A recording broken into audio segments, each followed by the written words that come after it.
Ito nga pala ang TRC Alloy U-Box. May pang Pino and Mio variant sila. So, dalawa to. Yung isa syempre kay Ultra Boy at kay Onip.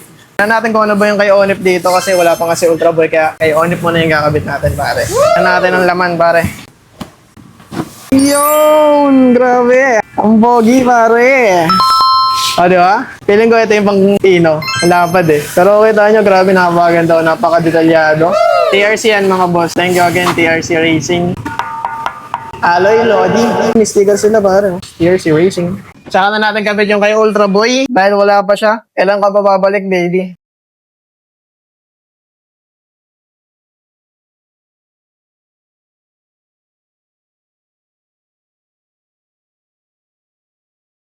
So, ayan, kapit na natin. Lagayan mo natin ang pangit. Tingnan nyo kasi, oh.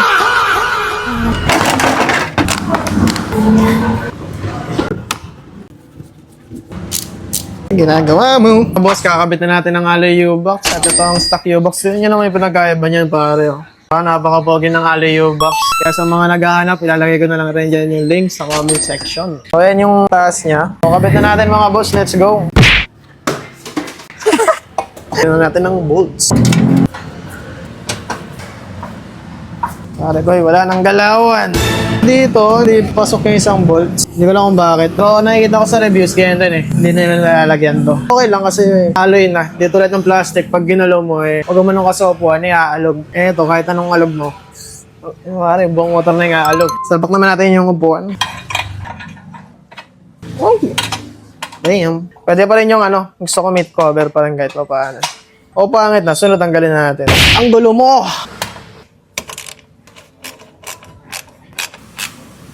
Testing kung magsasara. Pasok pare, plug and play. Mga boss, napaka-pogi. Boss, patingin naman ang yung U-Box sa loob. Yan lang naman pare. Diba? Napaka-pogi. Kaya gusto ko tong Alloy U-Box eh. Yung mga gamit nyo sa loob, yung papel nyo, pag mag-sightseeing sila, puto para kita na yung kalsada, diba? Ang ganda ng view ng mga papel nyo, diba? Ito pang Pino, pansin ko lang kailangan nyo maglagay na sa pen sa baba kasi mababaw para medyo umangat. Try natin lagyan ng basahan, pansamantala. Lalagyan nyo na siya ng ganyan. O diba, umangat na pare. Yung wires kasi mga boss, ngayon di natin siya mailalagay. Gusto ko ipa-wire tack. So para hindi madikit dito, gagawin yung paangat na siya guys. Yan, paangat. Hindi ako marunong mag-wiring eh, kaya ipapadala na lang natin ito sa mga expert. Pero yun, latag na natin natin Alloy U-Box. Bigyan ng kapirasong montage yan pare.